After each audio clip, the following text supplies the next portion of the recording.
The World Cup is ruining African football. Yes, I know that's an absolutely gigantic claim to say, but let me explain myself in today's video. As Senegalese superstar Sadio Mane has been the latest victim of injury before the World Cup. Once again, we've seen it a lot before this World Cup that players are getting injuries. I mean, who can blame them? The way we are playing football these days, the amount of games footballers have to play to squash in time for this World Cup, it is absolutely horrific, and we've seen injuries more than ever. Now, yes, I know the problem that I'm going to be giving you guys, it's not necessarily just an African football problem. A lot of nations are losing their best players at the moment due to injuries. But as I am a channel that has covered a lot of African football content, I feel almost some sort of responsibility to cover them. And especially following a nation like Senegal, losing one of your star players, it obviously lessens the likelihood of you doing well at a tournament, despite the fact that they've obviously still got a brilliant squad. And with Africa only having 5 nations at the World Cup, it just doesn't seem fair, to be honest with you. I mean, the fact that we only have 5 nations going to the World Cup for a continent like Africa, it's absolutely shameful almost. I mean, 32 nations, if you think about it, out of 32 nations to only have 5 African, I mean, you're missing Nigeria, Algeria, you're missing Egypt, you're missing so many top nations, Ivory Coast, and so many others. I mean, the fact that we don't have at least 10 going to that tournament, it is shocking. And I think it was Didier Drogba or Samuel Eto'o who's spoken about it before, that the only way African football can advance from the stage is to double the amount of teams going to the World Cup. Obviously, only having 5 nations, if you lose some of your top players, those nations won't do well, and it lessens the likelihood of Africa doing well at the tournament. I feel like there's a very similar problem with Asia at the moment, with them only having, let's say, 5 nations going to the World Cup, with Heung-min Son maybe missing a few games for South Korea. It is a huge blow for nations like that. As I said, I know it's not a problem just African nations have. I just feel a responsibility about talking about them. But Sadio Mane picking up an injury, and let's be honest, it all goes down to the fact that teams have to play 24 games before the World Cup even begins. I mean, how do we expect? I mean, these are not machines. These are people. They've got physical limits, and they are starting to reach their physical limits. We've seen that with France, missing both N'Golo Kante and Paul Pogba. We've seen it with England, missing both Reece James and Chilwell. There are a lot of top players missing out because of injuries now, and it's almost not fair to them even. If you think about it, as a footballer, your dream is to represent your nation at the World Cup.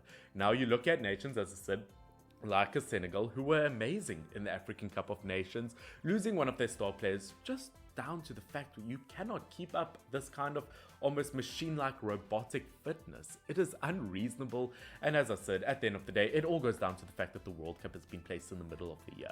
I mean, let's be honest, absolutely no one is kind of into the idea of the World Cup being a Qatar. Ever since it was announced, it was thought to be a bad idea.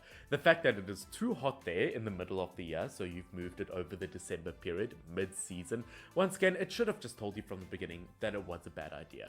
I don't even have to go over the fact that their labor laws are horrific. I mean, Seth Blatter came out to say the fact that it was a mistake having the World Cup in Qatar because they're too small a nation and they don't know enough about football.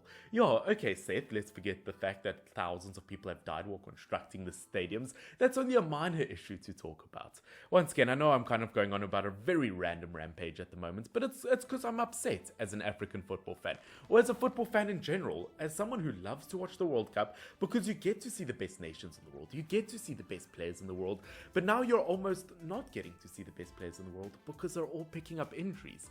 This World Cup as a whole is it's an absolutely horrific idea. I don't know how we got to the stage where it's almost fine. I mean, I'm looking forward to the next World Cup where I think it's USA.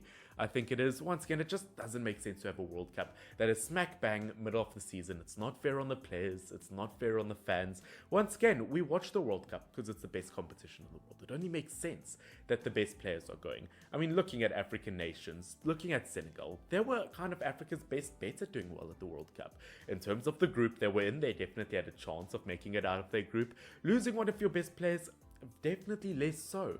As I said, I know all nations will have this problem, but looking at nations like Senegal, where you don't have the depth of the Netherlands national team, you don't have the depth of the England national team, where if you are losing some of your best players, at least you've got some sort of quality depth of a player who probably still plays in the Premier League.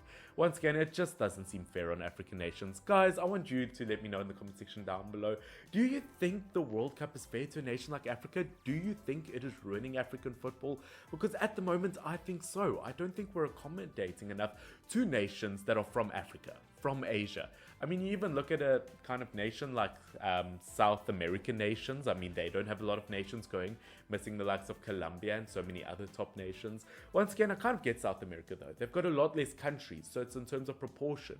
But looking at the amount of countries that you get in Africa, there are like 52 nations. The fact that we don't at least have 8 going to the World Cup. Once again, it is quite shocking. Guys, I hope that you did enjoy the video. I know it's a very, very random rant, but after I saw that Sadio Mane won't be going to the World Cup, I thought it was only fair. I mean, this was voted the second best player in world football at the Ballon d'Or.